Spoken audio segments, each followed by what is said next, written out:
waxay ku saabsan tahay kelimadeena gaaban maantay alxasad waxa la yiraahdo xaasidnimada in la isxasdo sida ay u xun tahay iyo dambigaasi dhibaatada uu leeyahay xasadku waxa weeyaan balaayada iyo sharta oo dhan ayuu wuxuu u yahay manbac waana miftaaxa عاقبة حمضة وي إنه قفكو عاقبة حن كدن بيو ومفتاحيد حسد وحا ليراهدا كراهة النعمة وحب زوالها عن المنعم عليه قفكو إنه كراه سدو نعو نمعدان قف كان لسيي ونجعل ليستوه إن لقوريتشيو mar haddii qofka nimcada ilaahay uu siiyay oo u nacahay oo uu jeclaysanayo in laga wareejiyo oo laga qaado qofka isaga ah waa xaasid wuxuuna xasdayaa nimca ilaahay hebel uu siiyay ama maal ah ama mataqaana awlaad ah ama sharaf ah أما علمي أو إلهي هبل أوسيا يكحزدي حسدك وحو كمذي هي من صفات اليهود نمنك يهود تلمامها هي صفات كالقوية قانو كمذي ولذلك با إلهي وحو إنو الشيغية إنا يتشعلي سنيان مرول با إنا يددكو قالوا با oo diinta islaamka ay ka laabtaan oo ay ridoobaan maxay saa u yeelahayaan hasadan min indi anfusihim wa hasidnimo xaggooda ka ahaatay daraadeed ayay sida u yeelahayaan hasad ayaga xaggooda ka ahaatay daraadis kadalika ilaahi subhanahu wa ta'ala wuxuu inoo sheegayaa oo leeyahay am yahsuduna an-nasa ala ma aataahum Allah min fadlihi ما واحد دتك كحسديان وحا إلهي أوسيه سبحانه وتعالى أو فضله سأمية دتك كحسديان الإمام ابن كثير وحو ليهي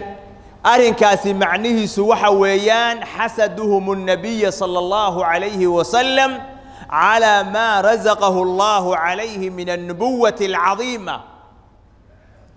وأن معاد إلهي أوسيه النبي محمد إلهي كأرزاقي oo ah nimcada weyn oo nabinimada ah ayay ka xasdayaan waxayna diidahayaan waxa weeyaan in ilaahay subhanahu wa ta'ala ka soo saaray nabi arab ilaahay ka soo saaray oo waxay leeyihiin muxuu u noqon waayay reer bani israa'iil waa xasad ay xasdahayaan xasadku sidoo kale waa min sifaati almunaafiqiin dadka munaafiqiinta tilmaamahooda ayuu ka mid yahay إلهي وحو إنو الشيغة هيا هادين برواق هادين دباتا أينو دعضو ويكفر حيا هادان نمعاه لنا وحويان قول إيا مسلمين تو أي قاران ويكحو مانيا هادي وحويان إن تمسسكم حسنة تسؤهم وإن تصبكم سيئة يفرحوا بها هادي وحويان مسلمين تا أي تشبان ويكفر حيا هذي مسلمين توحى ويان أي جوليستان وبرواقة إلهي خير أوسينا وحويان ويكحمانيا أو ويكنحيا ومن صفات المنافقين حسد وحو كمديا هي من أسباب هلاك الأمم وحيالها أمدها هلاكه أي كمديا هي وحو النبي يري صلى الله عليه وسلم سيصيب أمتي داء الأمم ummadayda waxa ku dhici doona ummadihii hore wixii ku dhacay markaas la weydiiyay maxay taa ummadihii hore wixii ku dhacay markaas nabigu yiri sallallahu alayhi wa sallam al-ashru wal batar wat takathur wat tanafus fi ad-dunya kibir iyo isla weyni iyo tartan iyo wax kala badsi iyo ana ka xoolo badan iyo tanafus ay ku tartamayaan adduunyada wat tabaa'ud wat tahasud iyo inay kala fogaadeen oo kala dheeraadeen أو أي إسحاسدين حتى يكون البغي ثم الهرج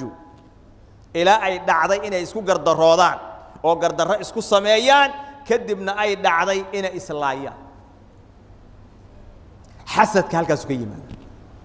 wuxuu nabigu inoo sheegay sallallahu alayhi wa alihi wa sallam qofku khayr ka zuuli mahayo inta waxa weeyaan oo xasadka ka dheeraanayo oo unan xasdin wuxuu nabigu yiri la yazaalu an-naasu bi khayrin ma lam yatahaasadu dadku khayr ka zuuli mayaan inta aynan isxasdahayn hadday isxasdaan khayrkii loogu talagalay meeshuu ka baxaya waxaa ku dhacaya musiibooyin iyo dhibaatooyin ayaa ku dhacaysa wuxuu nabiga sallallahu alayhi wa sallam inoo sheegay qof mu'mina qalbigiisa kuma kulmaan alxasad wal iimaan la yajtami'an fi qalbi 'abdin al iimaan wal hasad qof qalbigiisa kuma kulmaan iimaan kaamil ah iyo hasad ma ay ku kulmaan waxa weeyaan iimaanka kaamilka waa ka maqnaanahay bal waxa nabiga la weydiiyay sallallahu alayhi wa alihi wa sallam ayu an-nas afdal dadka yaa ugu fiican oo ugu fadli badan ayaa nabiga la weydiiyay sallallahu alayhi wa sallam markaas nabigu wuxuu yiri alayhi salatu wassalaam kullu makhmumil qalbi saduqil lisan waxa dadka ugu fiican oo ugu fadli badan mid kasto qalbi makhmumul qalbi ah lisaankiisuna run badan yahay markaasay saxaabadu waxay yiraahdeen saduqul lisan na'rifu qofka runta badan oo aan beenta aqoonin waan garanay saduqul lisan makhmumul qalbi maxaa laga wadaa markaasaa nabigu yiri huwa at-taqiyyu an-naqiyyu la ithma fihi wala baghya wala hasad waa qofka taqiga ah oo naqiga ah oo saafiga ah oo dambigu uunan ku sugnayn aysan ku sugnayn gardarro iyo xasadna aynan ku sugnayn qofka sidaas ah ayaa makhmumul qalbi la yiraahdaa waa qof aan xasad iyo gardarro iyo waxa weeyaan fisq iyo fujuur midna aan lahayn qofkaas weeyaan midka dadka ugu fadliga badan baa nabigu yiri alayhi salatu wasallam wuxuu nabigu weydiiyay saxaabada sallallahu alayhi wa sallam idha futihat alaykum faris wal rum ay qawmin antum hadii ilaahay idin furo furus iyo rum hadaa furataan labadii dawladood adduunka ugu waaweynaa maalintaas maxaa noqonaysa seeyelisa markaas ay saxaabadu waxay yiraahdeen sidii alle iyo rasuul ay noo jireeyeen baa ula dhaqmaynaa oo hantidaas iyo maalkaas iyo adduunyadaas waxaan marsiinaynaa wadadii ilaahay uu amray subhanahu wa ta'ala markaas nabiga aw ghayra dalika intaas waxaan ahayn ma garanaysaa taas waxaan ahayn oo sameeynaysan baa jirtay dhageysta tatanafasuuna thumma tatahasadun adduunyada faraha badan oo la idin furay baad ku tartamaysaan tartankaasi markuu yimaadana waa isxasdaysaan thumma tatadabarun marka isxasadaana waa isku daba jeedinaysaan waa kala jeesanaysaan thumma tatabaqadun kabacdina waa isku caroonaysaan oo waa isnacaysaan markii furus iyo faris rum la idin furo dhaqanku wuxuu noqon doonaa in aad tartan gashaan adduunyo aad ku tartantaan tartankana waxa ka dhalanaya alxasad waa isxasdaysaan xaasidnimadana waxa ka dhalanaya inaad isku carootaan oo isku daba jeedisaan ayaa ka dhalanaysa sidaas nabigu leeyahay alayhi salatu wassalaam xasadku wuxuu leeyahay daw maadaama dambiyada waaweyn uu kamid yahay qofka muslimkaana la raba inuu ka dheeraado dawa ayuu leeyahay cilaajkiisu mid wuxuu ku saabsan yahay qofka la xasday midna waa qofka xaasidka oo xasdahay qofka la xasdahay asaga waxa laga rabaa inuu ilaahay subhanahu wa ta'ala mar walba ilaahay u toobad keeno oo toobad keen dhaba ula yimaado kana toobad keena dambiyada keenay in lagu xasdo wama asaabakum min musibatin fabima kasabat aydiikum wa ya'fu an kathir wixii idin ku dhaca waa waxa idin ku shaqaysateen hadii lagu xasdo oo xasadkaasi dhibaatooyin lagu gaarsiiyo dambi ilaahay ka gashay baa jira ilaahay mar walba u toobad keen arinka labaad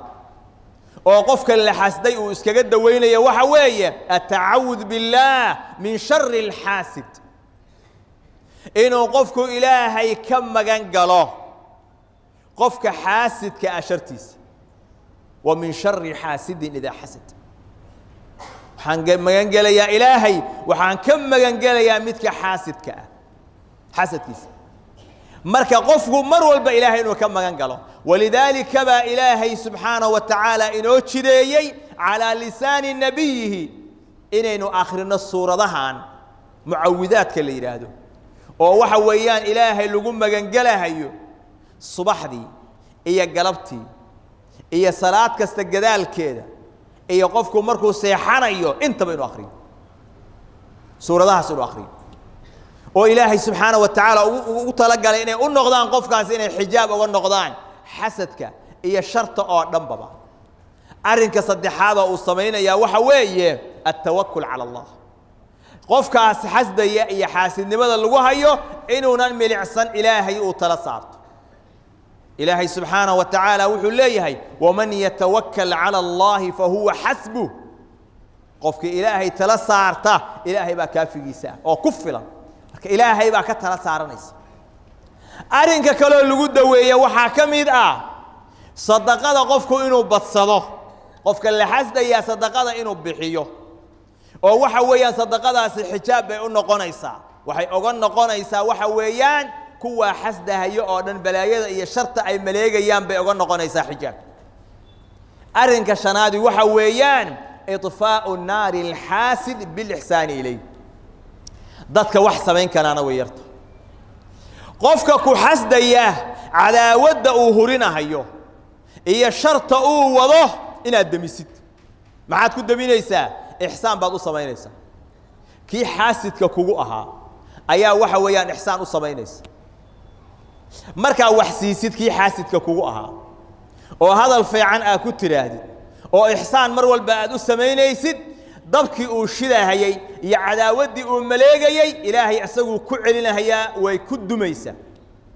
مركا قفك كحسدية إحسان الصباين مركا كورتمادي وتشجاجا أفرفر صدق الصي هذا الكوناكسن معاملة وناكسن كل رقم أسقوا كحسدية ليلا والنهارا شرعية بلايا كوم ملاجية شرطي سكدمي أسقى كل الله بنيس قفك الحاسد كأه